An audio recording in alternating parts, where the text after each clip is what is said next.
Hi, and welcome to another episode of BlueScreen Brothers. As you probably noticed, this intro has been in English because we have an English featured guest. Jeg forstår deg ikke, Alexander. Hva sier du? All right, so you wanted to be in Norwegian? No.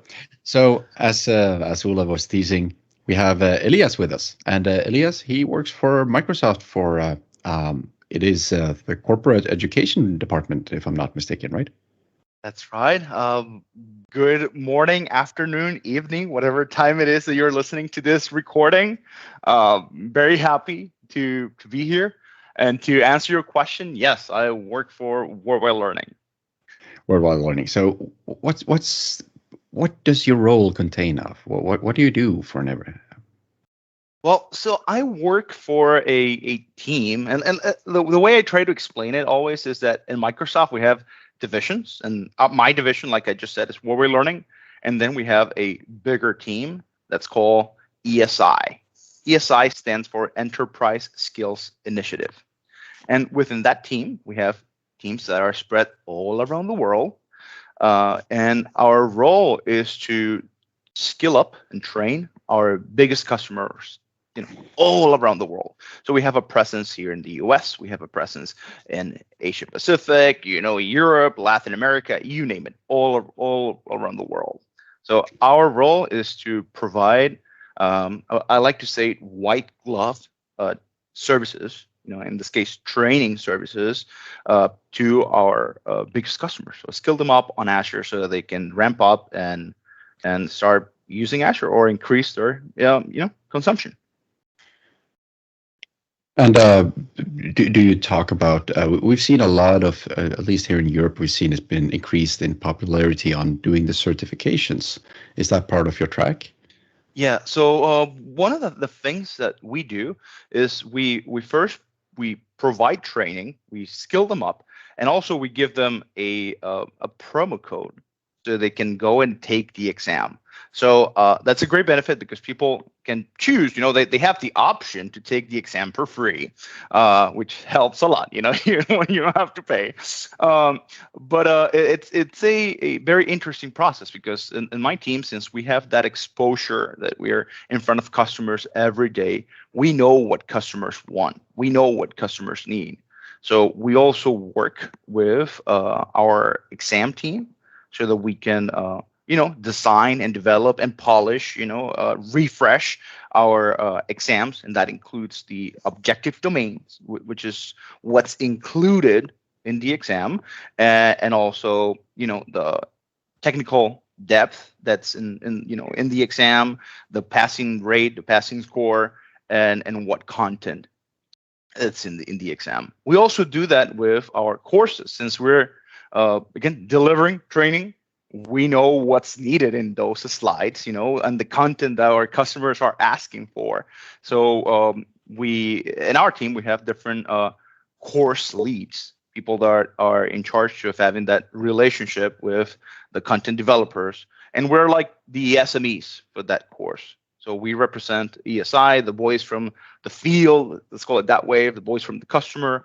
And we, I like to say, develop and polish, our exams and courses. So you're not responsible for the exams, but you contribute with content to them. Correct. And that's something that I've done over the last 15 years, even before I joined Microsoft, because again, I think it would be great just to provide some context of how I arrived to this this podcast. We've been friends for I don't know how many years. Because prior to joining Microsoft, I was a Microsoft MVP. And when I was an MVP, I had my own company, Microsoft partner, and my biggest customer was Microsoft. So over the last, I don't know how many years, 15 years, I've worked as an SME developing courseware and exams for Microsoft. So for me, this transition was very natural. Like I knew everybody in Worldwide Learning, I knew the team, I knew it was like just coming home, Yeah. Do you see any difference in the regions on what people want to learn?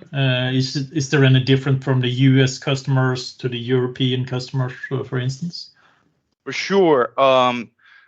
I think that different countries have different adoption phases of the technology, and I can say it in two ways. When we deliver a training for just a region, you can see all the questions that are being asked from that region, and let's call that region, I don't know, Europe. And then I teach something in for the US, and the questions are, again, they're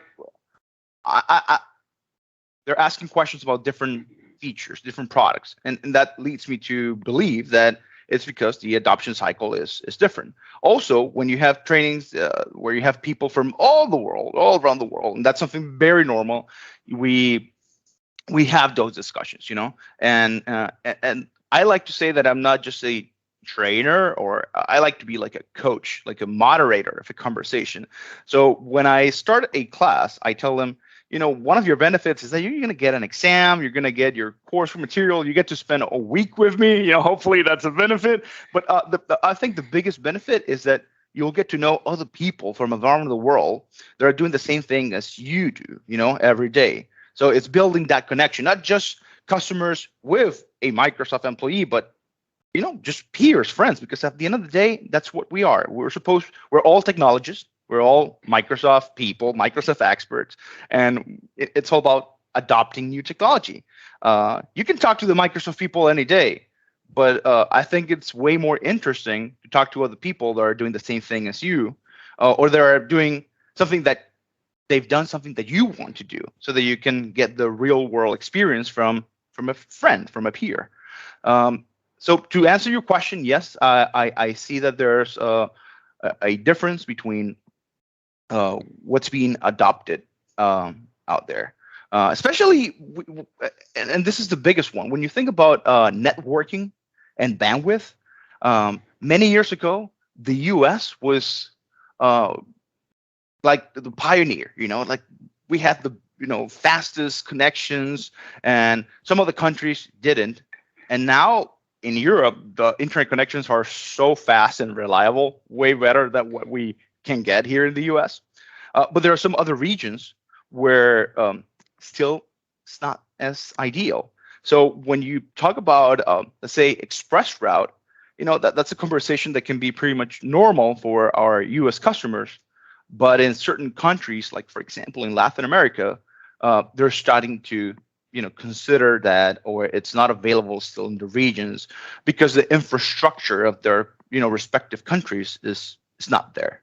So just I would say in the Norwegian department, most of the time we actually don't want to use express route because it's not necessarily faster than just using what we already have.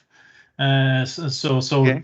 Like you said, the infrastructure is so good, and we are not that big on usage because we are a little country. So it doesn't necessarily give you the speed it would have given you if you had a medium quality service. Yeah, that's very interesting. Like I said, each country their own, right?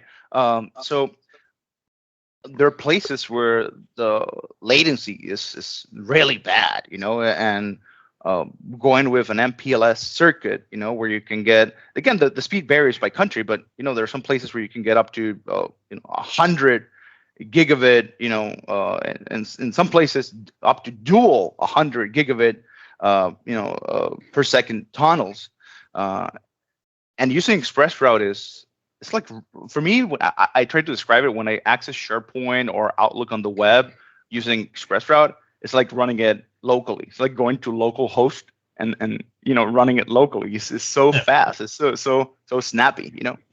Yeah. But in other countries, unfortunately, the infrastructure is not there yet. So we're moving. And it's also in because of all the new data center, it's actually very often a limitation, because we have most of our production and testing environment in Western or Northern Europe, and suddenly we have Norwegian data centers. So we have 3 or 4 connections we would like to set up with the express route, and we cannot afford that, right? So, but I mean, it's extremely convenient because you have the proximity, right? So it's just physics, If you're closer to the data center, your connection is going to be faster, Yeah, the first, the latest offer we got in my company was that actually that you can set it up to rent a connection, but it will anyway go out in Amsterdam. Yeah, but the new data center is just 4 hours drive from Bergen, so it would be much faster to actually use our local network to connect to Stavanger, where the data center, or in Oslo. So it would actually be a longer route using the express route. But now you can, of course, get it directly to the Norwegian centers, but still we are in limbo with different data centers being used, right? So. Well, and the other thing you have to consider is that VPN gateways are extremely cheap, and they've gone so fast. Like, I remember, like, almost 10 years ago when I started playing with Azure, the fastest connection that we had was 100. Just 100 megabit per second, and now we have in some places up to 5 and 10 gigs, depending on the SKU of the VPN. So at that point, you're just talking latency, but the speed, the throughput is there, and the cost difference is quite obvious, Yeah. So. Yeah, and there's also a question about the amount of users. Because we don't have that many users, that the big company that actually need them. So in Norway, you will have company that will have great benefits of the express route, but you also have the latency and the number of users connecting to the same lines.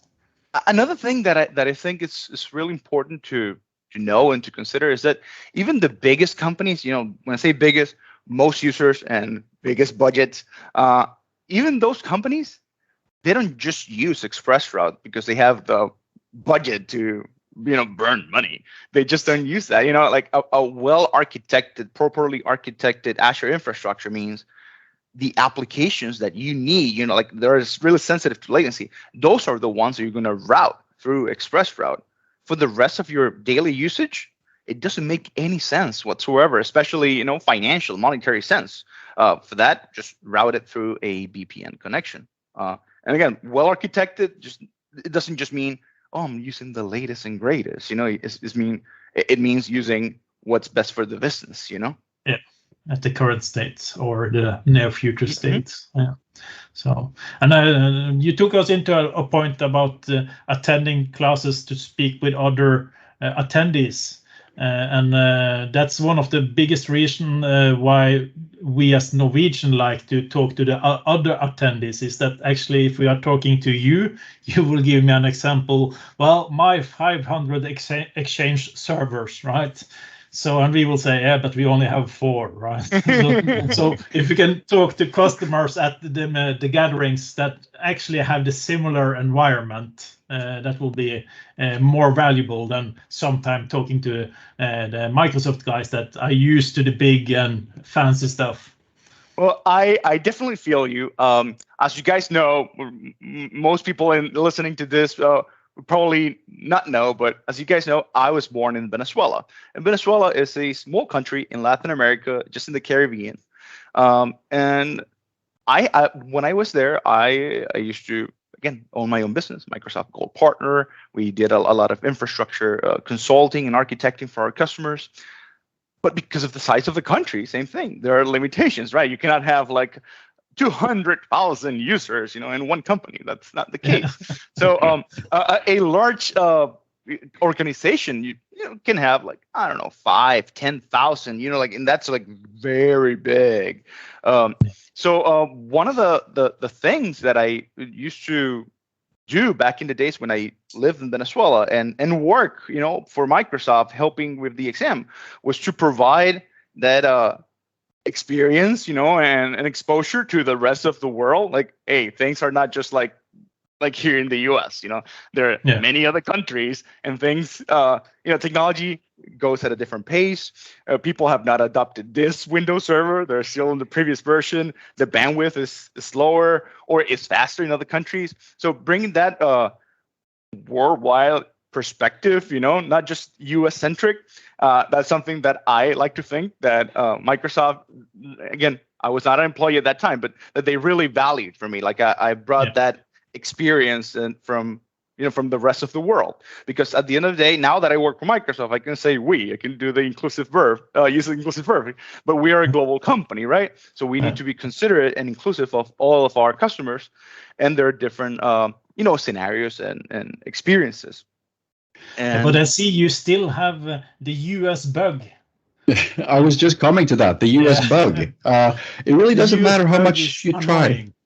Yeah, I can tell you two quick examples of US bugs. One of the US bug is just today I was trying to type something into SharePoint with a calendar, and the calendar is, by some weird reason, it shows me the US setup, so you cannot click OK before you have typed in puncture marks instead of the slashes. And the other thing also experienced today was I downloaded the newest ISO for Windows 11, start to install it, and then they tell you what region, Norwegian, what setup, Norwegian, okay? The next setup is, are you still a Norwegian? Yeah, okay. Then we set up the region for Norwegian, and keyboard, of course you want to use US keyboard. No, I don't want to use US keyboard. It's Norwegian, and please give me the Norwegian keyboard, right? So everything default US. So a lot of US bugs around.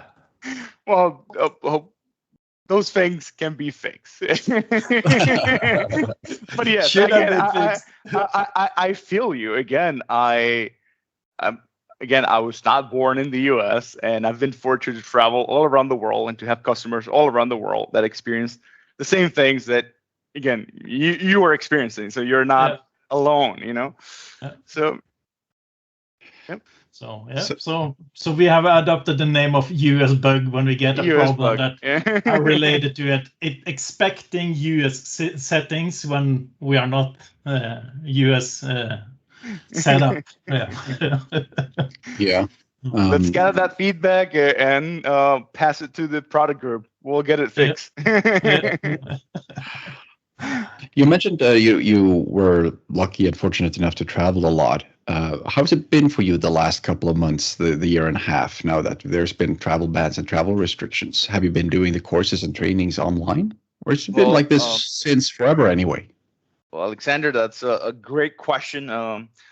I love traveling. It's one of my biggest passions. And prior to COVID and the lockdown, I used to travel a lot. Like I was never home. At one point, I said that my apartment was just a very expensive storage unit for all my musical instruments, so they could be, in a control, environment, your temperature control environment. I used to be on the road every day. Like on Monday, go to the airport, fly somewhere, deliver a conference, a training. Next day, a different city. Next day, another city, and then flying back Friday or Saturday. That was my life. And when COVID hit, obviously, you need to stay home. So for the first few months, it was relaxing. I needed this. I needed to be home, not at this extreme. Because I don't like extremes. I believe in balance. But after a few months, I was like, I miss traveling. I was traveling like 3 weeks out of the month, or sometimes 4 out of 5 weeks. Traveling 1 week or 2 weeks, that's not bad. That's like balance for me. So what we did at Microsoft was that we have two teams within ESI, within my team. One is the advanced role-based team, and that's what teaches all the advanced role-based certifications. and we have a global team called the fundamentals team. During COVID and until recently, until a few weeks ago, I used to be the global team lead for the fundamentals team. So one of the things that we did in that team is that we transitioned from, again, face-to-face in person to delivering everything online. And then what we did was, okay, let's start doing our virtual training days. So that was a motion that we had where we, again, did a live event, and it was one way. So one-way video, and then people, all the attendees, all of our customers were just asking questions through chat, and there was a team of us behind the scenes answering questions. So we started doing that in English, and then we got to a point where we, are now we started with AC900 with the Azure fundamentals, and now our catalog is huge. We have so many different courses offering them in so many different languages. So our reach increased significantly because one of those events that we used to do in person, we used to have like 50, 100, 200 attendees in the room, and now for those events we capped them at 2,000. So every time we did an event, we went from, again, 50, 100, 200 to up to 2,000 attendees. We were doing multiple of those a day, many a week. And then when we started doing them in different languages, obviously we broke the language barrier for many countries and for many languages. So the exposure was even bigger. So imagine in one of those training, up to 2,000 people getting training for free, getting a voucher for free, and then going and taking the exam. So Azure has been growing, experiencing an exponential growth, and we truly believe, and data shows that it's because if you are trained and if you know how to use it, you will go back to your company and to your boss, and you will tell him or her, hey, this is great. I know how to do it. I feel confident. Let's do this. And that's why Azure has been growing. Is this also a reason, a side effect that Microsoft Docs and Microsoft Learn actually have grown and become a much better site now than it was 2-3 years ago? Well, I'm a true fan, of Docs. Docs, I believe, is great, and the collaboration that we can have in Docs is amazing. Anybody can find technical errors or typos or add to them, and everything gets curated. From the learning perspective, every time you attend a Microsoft official course, you get access to a skill pipe. Skill pipe is a virtual bookshelf where you get access to one of those books. Back in the days, you got that blue book, mocks. Yeah, mocks. Yeah. And now everything is on skill pipe. But something that we've been doing in the last few months is that we've been transitioning to Learn. So Microsoft Learn is our completely free e-learning platform, and for each certification we have a different learning paths. So if you go, let's say, Azure Administrator, AC104 or AC900 Azure Fundamentals, you will see that there's a learning path on Microsoft Learn, and all the content. Again, there are videos, there are labs, but all the reference, the actual knowledge will lead you to Docs, and Docs is live. It's ever changing. So when you get a book, it gets out of the print, and with the cloud, as soon as you send to the print, it's outdated. With Docs, everything is live. You can get the latest and greatest. You can see when was the last time that it was updated and who proposed the change, who made the change. Actually, the data add is the most valuable stuff they do, because you find so much stuff online without dates, and you try them out and you figure out, okay, this is 2 or 3 year old, it doesn't work anymore. So the dating on top of everything that's just pure gold. I have, again, learners every day asking me, do you guys have any questions, by the end of the class? And they said, do you care to recommend me a book? And I say, go to docs.microsoft.com. And then, no, I asked for a book, not for a website. Go to docs.microsoft.com. Everything is up to date there. You can write the book, actually. The book would just go to my Microsoft.Docs.com. You could download the PDF from Docs. Yeah. Another thing that I like from Docs is the reference architecture that we have in there. So if as an architect, I think that those are really valuable, because in Docs you get the pieces, right? You get VPNs, ExpressRoute, BEMs, databases. Then you want to see how they all work together, in real world, because ultimately, again, we have different components, but we need a solution, right? So the reference architectures are really good, because you can see scenarios that are what you need, what you want to do, or very similar to what you want to do. So you get the Visio diagram, and you get a scenario, and you can relate to the scenario. When you're doing systems administration or consulting, architecting on the real world. Again, the docs in general are great to know the little things, what's the max speed? What's the limit? How many users can I have? But the architectures will help you, see the bigger picture of what the solution will look like. So and that's also hosted, on docs.microsoft.com. But if you're an architect, that's a must. If you want to see how things work, I think you should visit the reference architectures. Yeah, cool. Yeah, so it's been an amazing journey, and see how both the learning path and how Docs have been transitioning into a living product where you could not only use it as a learning path, but you could do it as a technical documentary and use it as a reference book whenever you work. So is there a major team at Microsoft that works on it, or is it only peer-to-peer? You mentioned that you could see who was updating it. Yeah, so when it comes down to courses, one thing that's been happening is that we've been piloting a transition from SkillPipe to Microsoft Learn. Because even though we update SkillPipe is a third-party company, and we as Microsoft, we need to update the content, push it to SkillPipe so that it gets uploaded, and then you as a learner, you will see, content has been updated, updated version of this course. But just going to the learning path, it's easier for us. Everything is a click away, and all of our customers can get the latest and greatest, as soon as we commit that change. So every different course is tied to, again, like I said, that learn path, and each course is slowly transitioning to learn.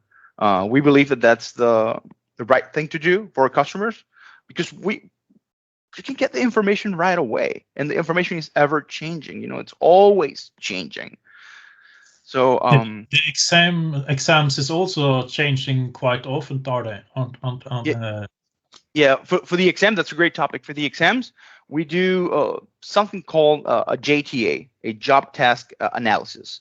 And the way it works is that, let's say that we identify the need for a new exam. We're going to have an exam on whatever technology. And then we invite SMEs, and this could be, architects, MCTs, MVPs from all over the world to, again, prior to COVID, to come to Microsoft, and get together in a room. Now they're done virtually, but to get together, in a room or virtual room and discuss, what tasks would you do as let's say an Azure Solutions architect. As an architect, I would do this and I would do that. So let's say that you propose 50 different tasks. And your peer, someone that's sitting across the room will propose 50 of the tasks. So at the end of the day, you have, let's say, 300 tasks, and then you're going to have some overlap, right? So you identify the overlaps. It's a really cool exercise, because at the end of the day, what you're doing is collecting tasks, making sure that you can organize them in different buckets. In those buckets, we call them functional groups. And basically, when you go to an exam page, on Microsoft, and you select the exam, let's say AC 303, and you see the different bigger areas that are involved, those are the functional groups. And then you list the tools, and those are the may include, you might use this tool to do this and to do that. So all those tasks come from the field, and that's how we create the exam. Ultimately, we pass that to an item writer. An item writer is someone that writes exam questions, and after that has been technically reviewed, and we also rate how likely, how difficult is a question, and how likely is the minimally qualified candidate, the person that is at the bar of passing the exam, how likely are they gonna get this right. That's when we score the exam.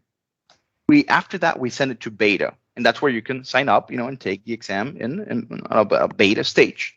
And after that, we gather feedback, we polish the exam a little bit more, and we publish it, we make it live. But once it's live, Azure or M365, whatever technology it is always changing, right? So things change in the portal, commands change, there are different SKUs. So we have a sustained engineering process where we're always, reviewing questions, very frequently, and updating commands and updating answer choices. And sometimes, let's say that our sustained engineering process is on a Friday, and something changed on a Thursday, and someone took the exam Thursday night. Well, most likely that person is going to be like, well, this was not, this is not how it was this morning or before I 15 minutes ago. So that person can challenge the question and say, hey, this is not how it is. And we'll take a manual, look, and review that exam and manually rescore the exam and make it right. And actually take your feedback and fix the question. So that's what we do. Another thing that we do, talking about the JTAs, is that the role of an Azure administrator or of an architect will change over time with new technology. So if there's a new piece of technology that it makes a significant impact on the job that you need to do, the task that you need to do as a solutions architect, well, that needs to be a part of the certification. And if there's something that is less important now, we'll delete it. So we do refresh our JTAs so that the content is always updated and is also aligned with the tasks, and the roles. It sounds like it has changed a lot since I took the Windows 95 and Excel 5 MCP. So, but I remember some of the problems was that you disagreed with the answer. I very often knew what Microsoft would have said was the right question because the 3 other choices was wrong, but the 4th one was also wrong, but not as wrong as the 3 other ones. So I would really like to be able to give the feedback that no, this is not right. It's in the neighborhood of right, but it's still not right? So, but now we can do it. Well, now you can do it. You can provide feedback. A human being will take a look at every single comment. Like in the exams, you can also make comments. I've done it. Like I've gone through the whole list, every single comment. And you can say, oh, this comment doesn't make any sense. I don't know what this person is saying, someone can say something, I'll go and validate it. No, he's not right.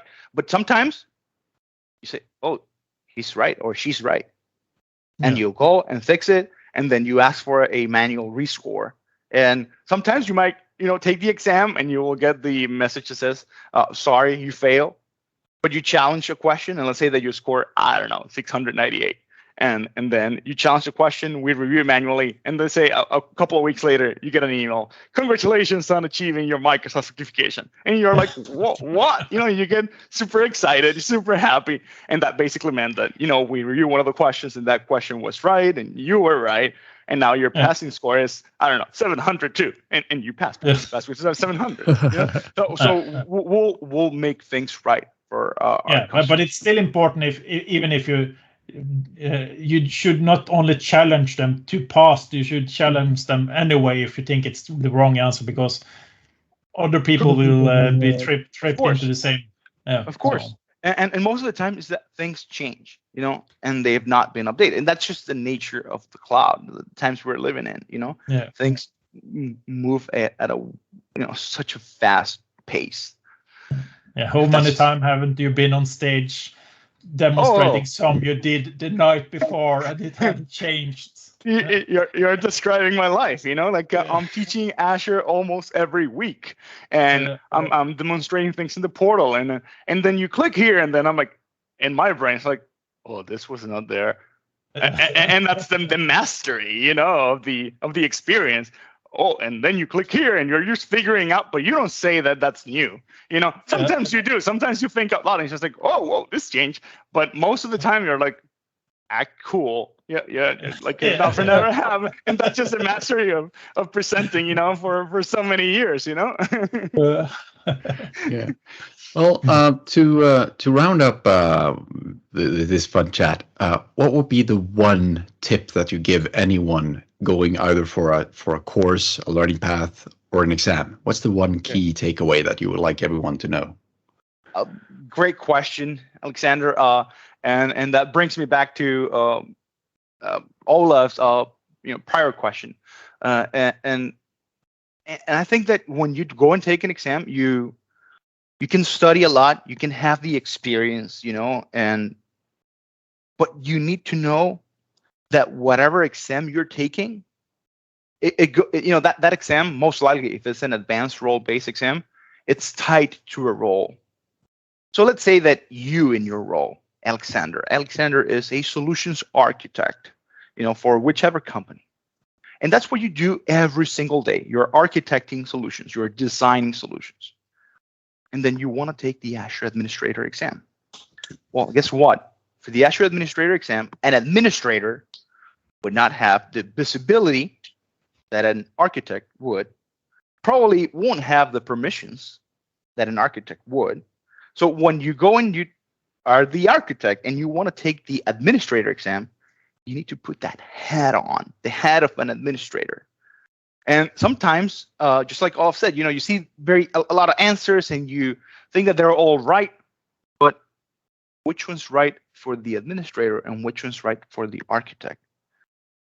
Two different things. Because an administrator, it's all about doing, clicking, running scripts, next, finish, deleting, updating, modifying things. And an architect is about identifying, problems, finding solutions, designing and architecting solutions. So when you go and take the exam, and in this case, administrator exam, and you're the architect, you think that you're the god. I know it all. I have all the permissions in my company. I can do this. I'm going to change how, a certificate infrastructure. No, you're the administrator. Your role is just to add the certificate, not to design, a different, PKI infrastructure or make changes to that. Your role is to revoke the certificate or to add a, update in the certificate. So as an architect, you can see an answer choice that says you modify this, and that's what you do every single day. But as an administrator, you don't have permissions to do that. That's not the right mindset. So going back to your question, my tip is make sure that you take off the hat of your current role, of your daily job and task that you do every single day, and you put on the hat of whatever role you're taking the exam for. Also, second tip would be don't overthink. And when I say don't overthink is sometimes we over-prepared. And over-preparing for an exam. Preparing for an exam is great. You need to have experience. That's the first, number one tip. Get your hands dirty. Prepare yourself. Have the real-world experience. Also study. Get prepared. What that means as a whole. But don't get over-prepared, because I see people that get anxious and they get over-prepared and they burn their eyelashes for 3 months to take an exam when they were prepared, a month ago. So be confident, of your stuff. That's one of the advice I gave to you, Alexander, that you should rather just sign up for the exam, prepare a little bit, and be prepared to fail.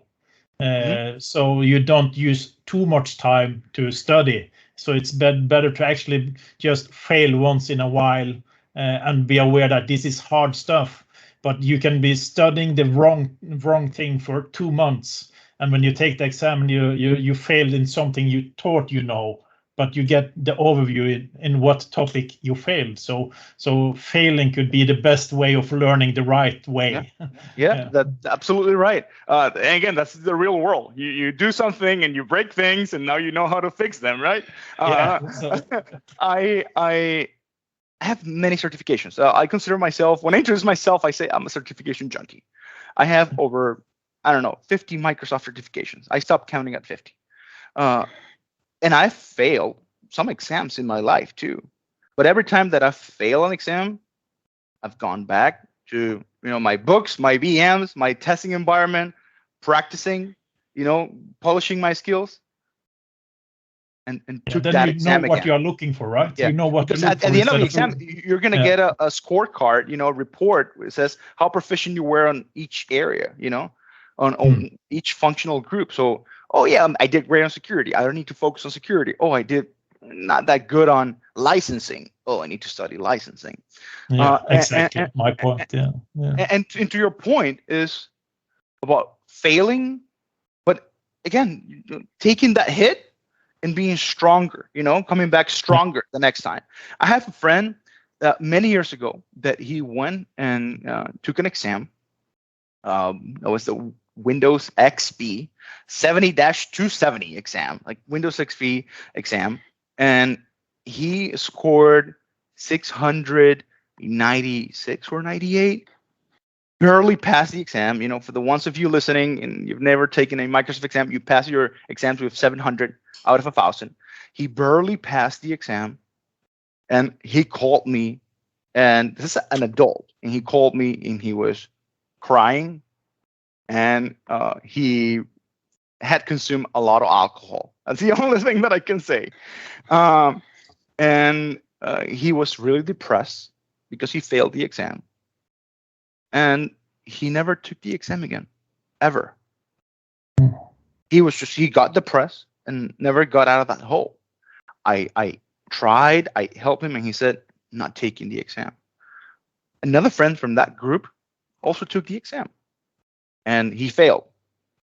He also got depressed, but he asked me for help. So I went to his house, and we spent the whole night running VMs, running environments. I helped him out. He scheduled the exam a couple of days later. He passed the exam. So it's a little bit like you're saying the variation of Nelson Mandela, Alexander. Yeah, you either learn or you pass. You either pass or you learn. It's the better you pass way. Or you learn. Yeah. So I never lose. You will learn, right? So the idea here is if you don't pass the exam, we're going to tell you in which areas you did not perform as good.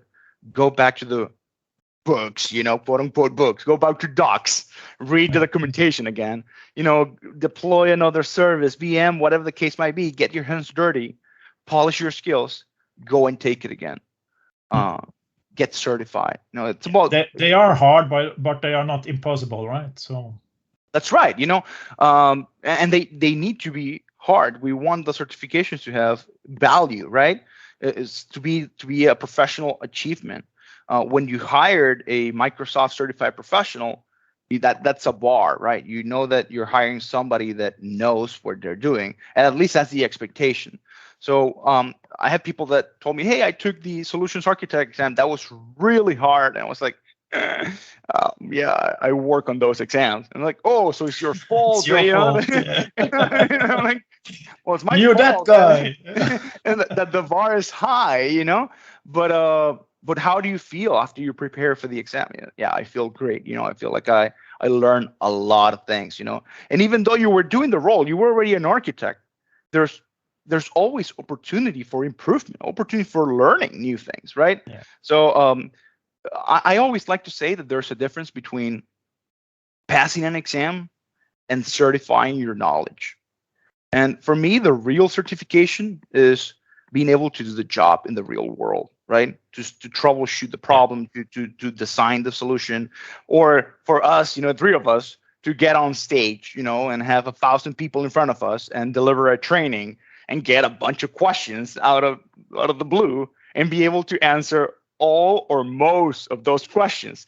That's the real certification for me, and then passing the exam is just a validation of my knowledge, and they all go together. I like to have the real world experience and also have the paper to back that knowledge up, Yeah, I'm an old guy, so I'm not that concerned about the certifications anymore. I had 40-ish when I stopped taking them, but I still read the documentation for the exams for the reason you are telling me, to stay focused and to stay in touch with the new development. So I'm still reading Skill Pipe, I'm still reading Learns and so on, because even though I'm not going for the exams, I still want to learn the stuff. So of course, and everybody listening to this podcast needs to know, and they probably already know, that you're a rock star and that you know your thing. You know a thing or two, right?